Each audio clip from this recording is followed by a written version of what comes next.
No Bastidores da Mídia de hoje, vamos falar sobre a PEC 33. A proposta de emenda constitucional pretende reestabelecer a obrigatoriedade do diploma de jornalismo para exercício da profissão. E para falar sobre esse assunto, já estão aqui em nossos estúdios o coordenador do curso de jornalismo da Universidade Anhanguera Uniderp, Carlos Kuntzel, e o diretor executivo do Sindicato dos Jornalistas Profissionais de Mato Grosso do Sul, Geraldo Duarte. Fique com a gente, o Bastidores da Mídia começa agora.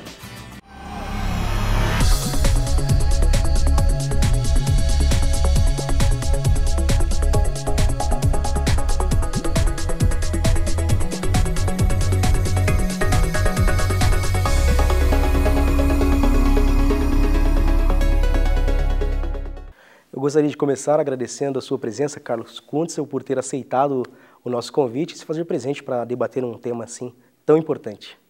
Eu que agradeço, Marcos, a oportunidade de estar aqui, de passar um pouquinho dessa preocupação que nós temos com relação ao diploma para o público avaliar, na opinião dele, o que seria melhor. E o Carlos Kuntzel vai ter uma participação muito importante com a gente, assim como o outro convidado também, que eu já vou conversar com ele agora, porque o Carlos Kuntzel, além de ser professor, coordenador do curso de jornalismo da Uniderp, ele também é assessor parlamentar. Então ele vai dar uma contribuição muito interessante para esse programa. E o outro nosso convidado, Geraldo Duarte, jornalista, diretor do Sindicato do Jornalismo, do Sindicato dos Jornalistas Profissionais de Mato Grosso do Sul. Muito obrigado pela sua presença aqui no nosso programa. Eu que agradeço a sua oportunidade está dando ao sindicato como representante, né, do sindicato aqui, para a gente vamos ver que a gente possa contribuir cada vez mais aqui para essa questão da PEC 33. Maravilha. E eu gostaria de começar a primeira pergunta aqui com o Carlos Kuntzel. Eu gostaria que você começasse explicando para a gente, professor, coordenador, qual é a importância do curso de jornalismo para o profissional que vai atuar na área. Bom, acho não, tenho certeza, né? É difícil de você conseguir descrever algo como desenvolvido se você não envolve educação, né? Então, fazer uma faculdade para um determinado exercício profissional é fundamental, é o desenvolvimento normal de qualquer ser humano, é pela educação que nós caminhamos. Houve um tempo em que era possível que um profissional se formasse dentro da área de atuação dele, dentro da redação, começando como mirim, o aprendiz, o foca, e ele aprendia ao longo da carreira com os outros dentro da própria profissão. Isso acontecia não só em jornalismo, mas em várias outras profissões. Agora, hoje, o mundo é muito rápido, não há mais essa possibilidade, não tem mais como você fazer esse tipo de coisa dentro de uma redação. Então, os cursos de jornalismo que se iniciaram lá na década de 1950, 1960, eles tornaram isso uma profissão e criaram uma demanda de pessoas para conseguir atender às necessidades que existiam dentro das redações. Isso conseguiu crescer, conseguiu ter um desenvolvimento amplo junto com a própria profissão, que veio do impresso, que passou pelo rádio, que entrou para a televisão e que depois chegou no online, e nós fechamos esse ciclo, quer dizer, com tudo isso. Então a obrigatoriedade do diploma, ela significa a obrigatoriedade de conhecer a profissão, de saber trabalhar como jornalista dentro desses meios todos. Então não cabe mais dizer que seria possível você trabalhar sem ser um profissional formado numa academia de nível superior. É um pouco incoerente não ter a obrigatoriedade de um diploma para uma profissão. Geraldo, agora, a queda do diploma ela ocorreu em 2009. O Supremo Tribunal Federal chegou à conclusão que a obrigatoriedade do diploma ela contrariava a liberdade de expressão. Como que você avalia esse argumento? Não, eu acho uma interpretação um pouco tanto equivocada, né? Porque a liberdade de expressão ela é a base do princípio de uma democracia. Não existe democracia sem liberdade de expressão, né? Agora, o que é ser jornalista já é uma outra história, já é totalmente diferente. A gente você não pode brigar por um ideal, né, e se tornar parte de uma sociedade sem se colocar a sua expressão, a própria expressão, liberdade, né, ser livre. Agora, jornalista, você não pode dizer, eu nasci jornalista, eu vou ser jornalista. Não. Eu não tenho formação acadêmica, mas eu tenho 2 outras graduações, certo? Então, eu acho que é necessário. Na minha época, antes da divisão do Estado, na época do Mato Grosso Uno, que eu tive grandes mestres na área de jornal, né, jornalismo que se fazia, sim, mas o mundo evoluiu. E a partir da evolução se torna obrigatório o seu aprendizado, né? Aquela questão de você ter uma questão de conselho de ética, a ética que nos é dada na academia, a questão de utilização de equipamentos novos a cada dia. Eu comecei no linotipo e trabalhei até agora na internet. Então, há uma diferença muito grande nesse período todo. E é isso que é o jornalista. Hoje, a minha campanha, desde da criação da Carta Sindical, nós brigamos pelo curso de jornalismo que aí está. O sindicato tem alguma coisa a ver com o curso de jornalismo? Tem, porque nós brigamos, nós queríamos que aquelas pessoas próximas às nossas gerações tivessem uma formação acadêmica, que pudessem contribuir, certo? Agora, ainda falando sobre esse argumento da questão de contrariar ou não a liberdade de expressão, muitos defendem, aliás, as pessoas que são contrárias ao diploma, eles argumentam que profissionais que são técnicos em determinadas áreas estariam impedidos de estar escrevendo para jornais, para se manifestar em revistas. Como o senhor avalia esse argumento? Primeiro que eu acho isso um equívoco. Quem fala isso não conhece nem a profissão de jornalista, né? Por quê? Porque os jornais todos, independente de ser online, TV, rádio, tem um espaço de opinião, tá? O espaço de opinião é reservado para qualquer pessoa. Quem quiser escrever sobre opinião tem o seu espaço para escrever, tá? Qualquer matéria jornalística, ela não tem a opinião do jornalista. Existe sempre um fato, e desse fato há um desdobramento pela opinião pública. Então, a opinião de determinado segmento, ou de determinado profissional. Então, ele sempre vai ter a voz e o espaço dele dentro daquilo.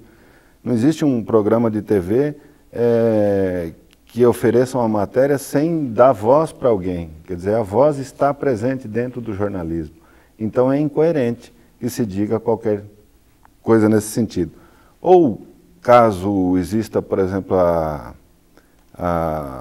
necessidade de criar um programa, vamos supor, um programa específico de televisão para determinado segmento. Esse programa pode ser ancorado por um profissional de qualquer área, não há obrigatoriedade do apresentador ser um jornalista. Porém, a equipe dele, a equipe interna, ela é sempre formada por jornalistas capazes de pautar, de programar, de editar. Então, são profissionais que estão ali agregando valor àquilo que vem para o espaço externo, que seria o veículo de comunicação. Então, não há como dizer que esse argumento tem alguma coerência. É totalmente leiga a opinião de quem fala uma coisa dessa. Agora, foram 40 anos de obrigatoriedade do diploma, até chegar a 2009, quando o STF optou pela derrubada do diploma. E desde então, houve uma discussão muito intensa sobre se voltava a obrigatoriedade, não. Muita gente lutando para que volte a obrigatoriedade do diploma, e no Senado começou a tramitar a PEC 33. Tivemos a primeira votação no final de 2011, onde foi vitoriosa a votação, né, a favor da PEC.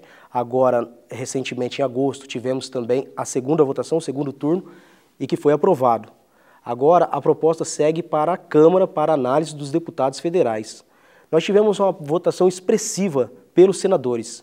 O senhor acredita que a mesma coisa provavelmente vai acontecer na Câmara com os deputados federais?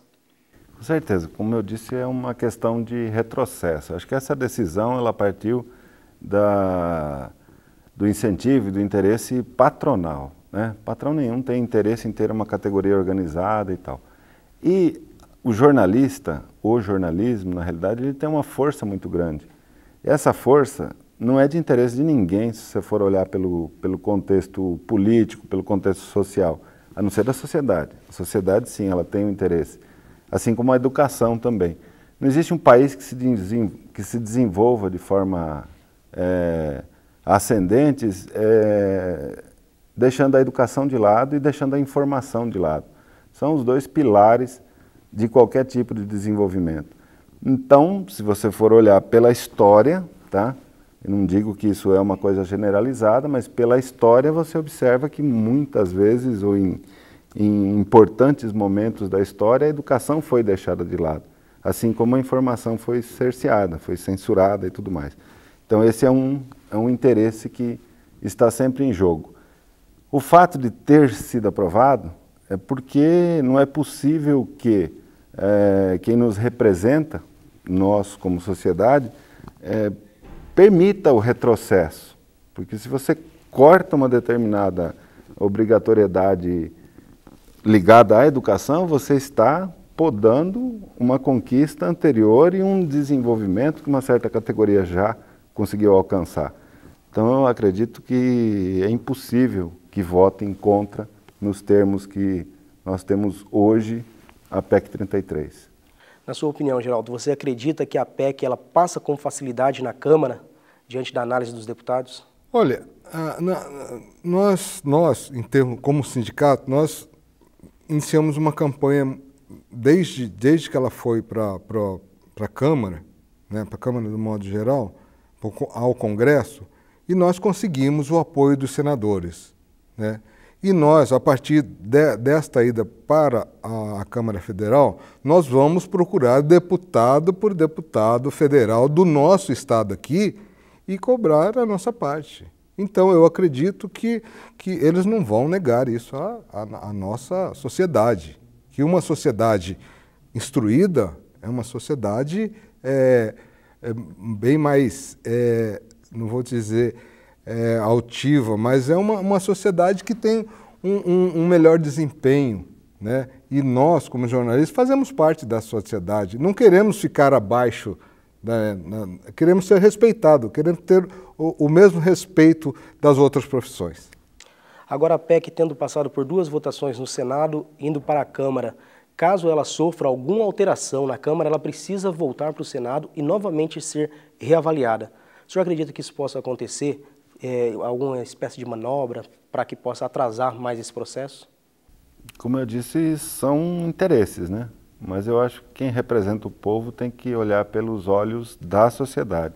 A sociedade tem interesse. De repente até nem conhece todo o processo, não sabe do seu interesse específico. Mas uma boa informação, ela está baseada numa boa educação. Então a formação superior, que aliás, vamos falar a verdade, não deixou nem de existir. Na prática, ninguém contrata se não tiver formação, não há concurso público que permita que você chegue a algum cargo baseado apenas em uma prática, uma vivência ou qualquer coisa parecida. A profissão do jornalista ela é para jornalistas, não mudou. Mudou por conta de uma decisão apenas. Então eu acho que esse processo é um reconhecimento só, não creio que volte não. Na votação no Senado, um dos 4 senadores que votaram contra a PEC chegou a declarar que o interesse da aprovação dessa PEC, da obrigatoriedade do diploma, seria apenas dos sindicatos e de alguns proprietários de instituições de ensino, de curso de nível superior, curso de comunicação social. Como o senhor avalia essa declaração? Não concordo, até porque os cursos eles continuam ativos, formando pessoas todos os anos, pessoas que têm mercado, que têm uma demanda.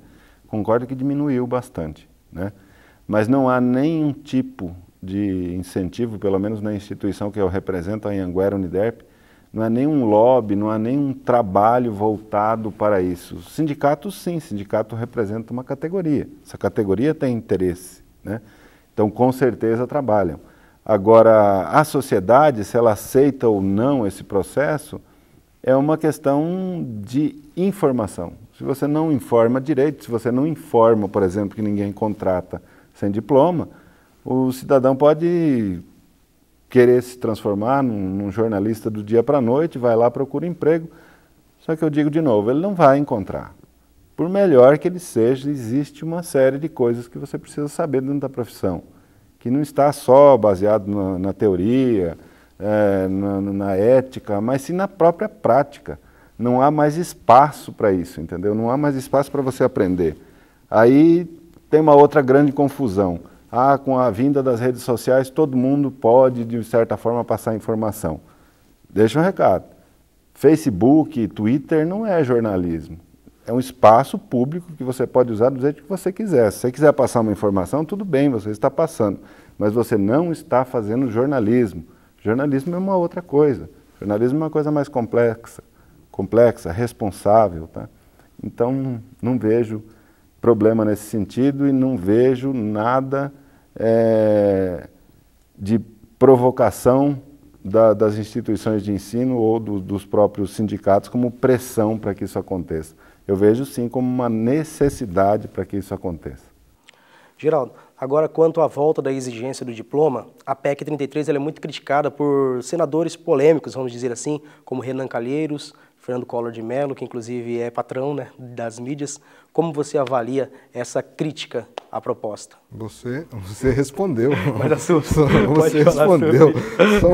São os donos. O interesse é da parte do empresário. Não é interesse. O interesse dele é pegar o peão dele lá e falar: a partir de hoje você é jornalista. E pronto, acabou. Você vai ficar aqui e vai cuidar disso daqui. Então, eu vou te pagar um salário mínimo, você fica aqui na redação. Pronto, acabou. Se você se esforçar mais, você você vai ganhar 2 salários mínimos. Não, o jornalista, ele tem um piso salarial, ele tem uma formação acadêmica, ele tem um registro profissional, gente. E nós estamos, a partir do próximo ano, a partir que nós vamos estabelecer essa PEC, a criação dos conselhos regionais de jornalismo, assim como outras profissões têm, para regulamentar a nossa profissão. A questão ética é básico isso. A ética no jornalismo, o jornalismo e a ética têm que viver junto. Não pode. Agora, os patrões têm interesse, é isso que eu falei. Se ele quer, ele fala: a partir de hoje eu me transformo no jornalista e pronto. E você, Carlos Contes, concorda que o interesse de pagar baixo salário seria um dos motivadores aí dessa defesa pela queda do diploma? Vou analisar observando uma outra profissão, pegar um farmacêutico, por exemplo, que aprendeu o nome de todos os remédios na prática, que sabe a composição de cada um dos remédios e que de um determinado momento para frente sentiu a necessidade de ter alguém formado atrás do balcão junto com ele para passar mais segurança para todo mundo e para ter uma responsabilidade com aquele público que aquela farmácia atende.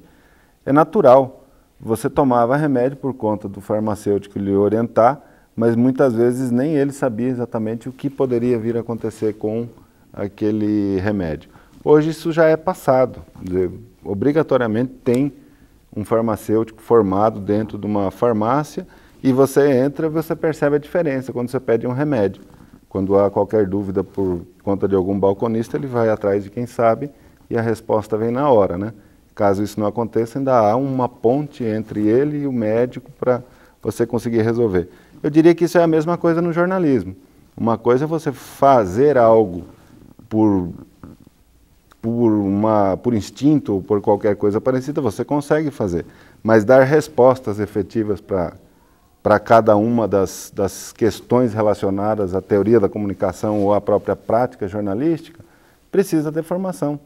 Não tem como escapar disso. Você precisa ter passado por tudo isso e isso só vai acontecer dentro da academia, dentro do curso de formação mesmo. Geraldo, agora a respeito das atividades desenvolvidas pelo Sindicato dos Jornalistas Profissionais, quais são as principais atividades que o sindicato tem desenvolvido para colaborar, né, para que seja aprovado, para que volte aí a obrigatoriedade do diploma? Como eu já disse anteriormente, né, nós, ano passado, desde que foi colocada a PEC, nós procuramos os senadores do nosso estado e procuramos os deputados federais do nosso estado, assim como outros políticos do nosso estado, para que viesse a contribuir para que a gente pudesse andar lado a lado que Mato Grosso do Sul fosse um dos primeiros. E temos conseguido, e nós vamos continuar até se conseguir a aprovação da PEC 33 na íntegra. E ainda falando sobre esse tema, como você avalia a colaboração da FENAGE nesse processo? Sim, a FENAGE também, assim como nós, ela amplia o leque dela a nível de Brasil, entendeu? Então, ela atua em São Paulo, ela atua, né, em Santa Catarina, ela procura em todos os estados a fusão com os sindicatos, para poder dar uma melhor, principalmente em Brasília, ali junto ao Congresso Nacional. Ela está conversando com os senadores, conversando com aqueles deputados, e nos quais o nosso sindicato do Mato Grosso do Sul não tem acesso. Nós temos acesso aos nossos deputados e aos nossos senadores. Agora, aos de lá fica difícil. Então a FENAGE faz esse trabalho, ela é a responsável por isso.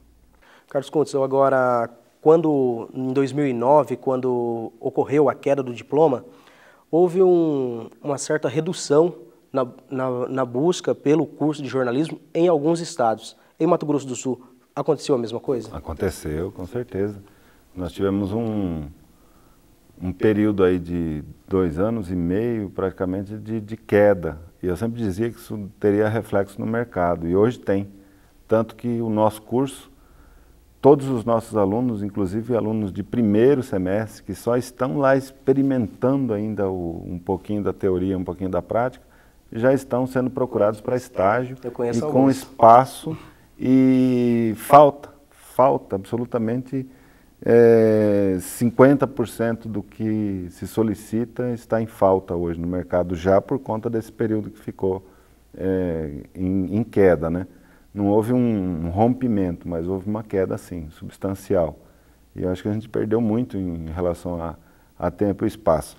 Agora que o processo começa a ser retomado, que começa a ter reflexos positivos, por exemplo, para a profissão, eu acredito que vai chegar até as redações. Daqui a uns dias, as pessoas que estão sendo muito procuradas, né, quando há uma procura maior, elas vão começar a discutir piso salarial, vão começar a discutir a valorização dela como profissional. Talvez até o processo não tenha sido de todo ruim, né? Pode acontecer aí uma coisa boa para o profissional, até porque vai sobrar alguma coisa. Mas eu queria só comentar uma coisa ainda com relação ao que você disse do Collor. O Collor foi um dos que experimentou todo o poder da mídia, né?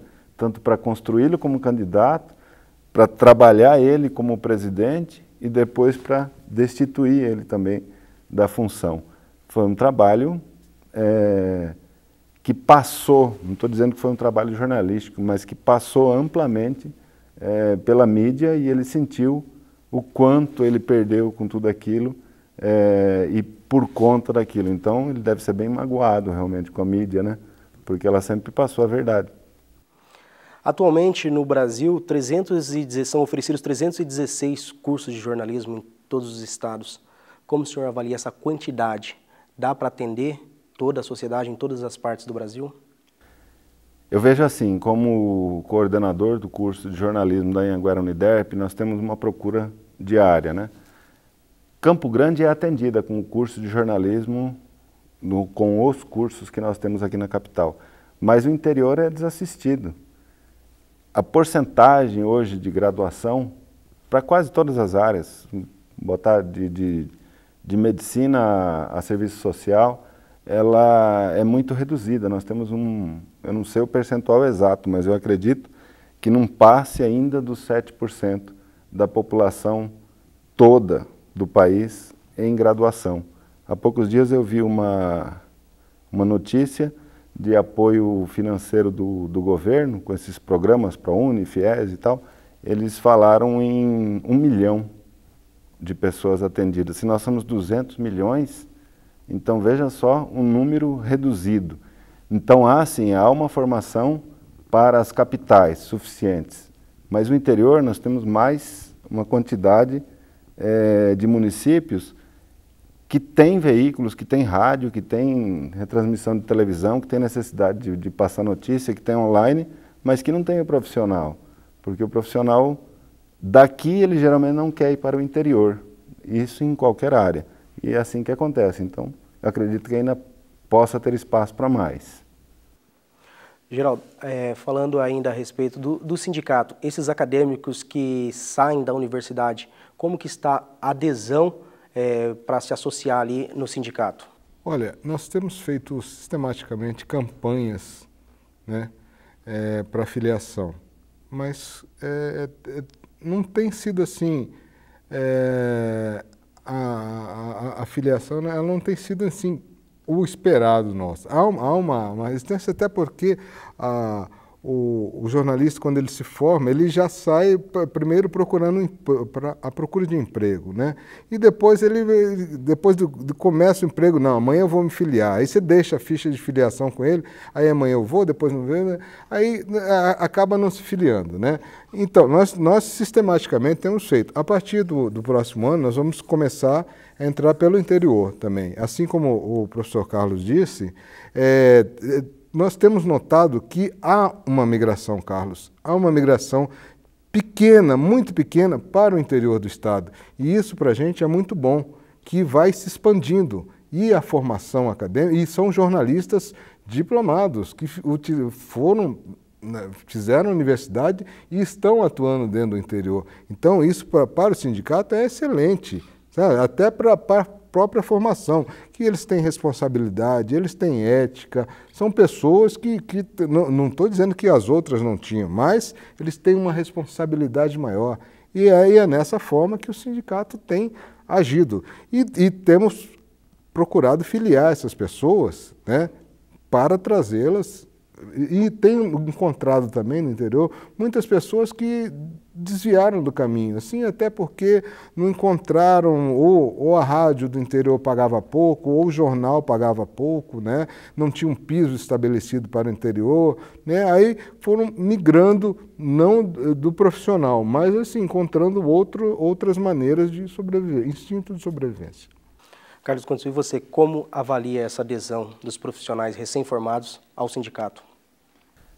Eu acho que há uma motivação maior hoje, inclusive motivada pela questão do diploma, a discussão em torno de ser filiado, de fazer parte dessa luta de sindicato, de estar ligado à FENAGE de alguma forma, ela foi bastante provocada pela questão da queda do diploma.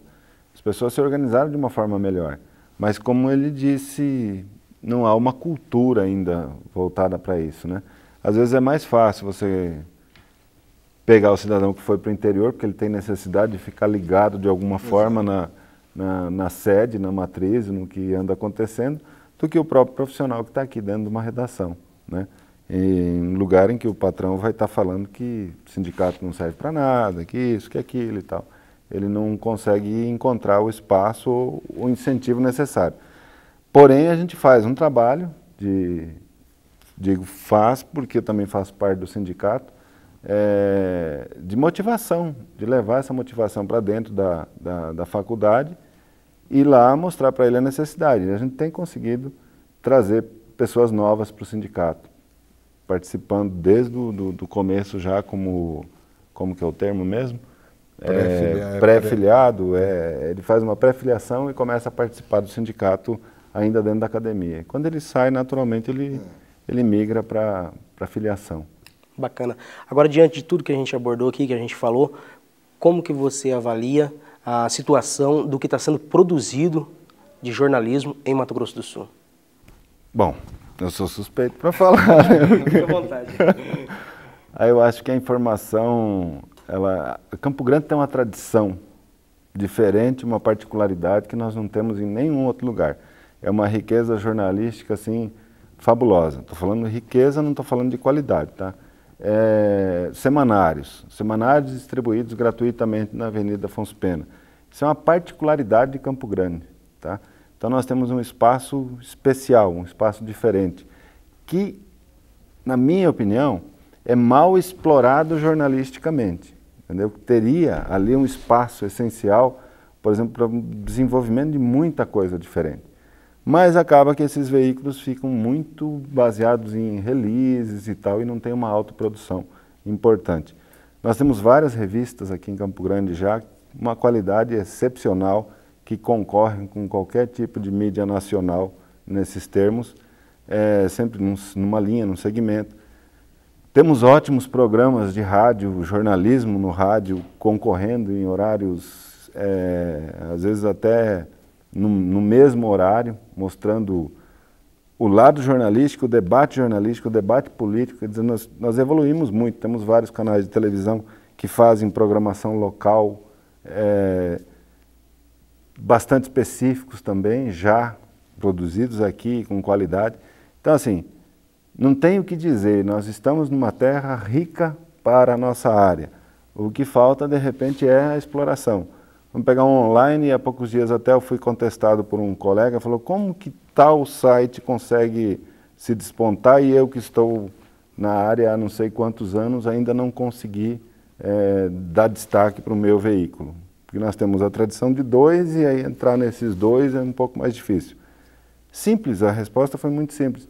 Jornalismo, trabalho na diretoria de imprensa da Câmara Municipal e todos os dias nós temos profissionais da imprensa por lá.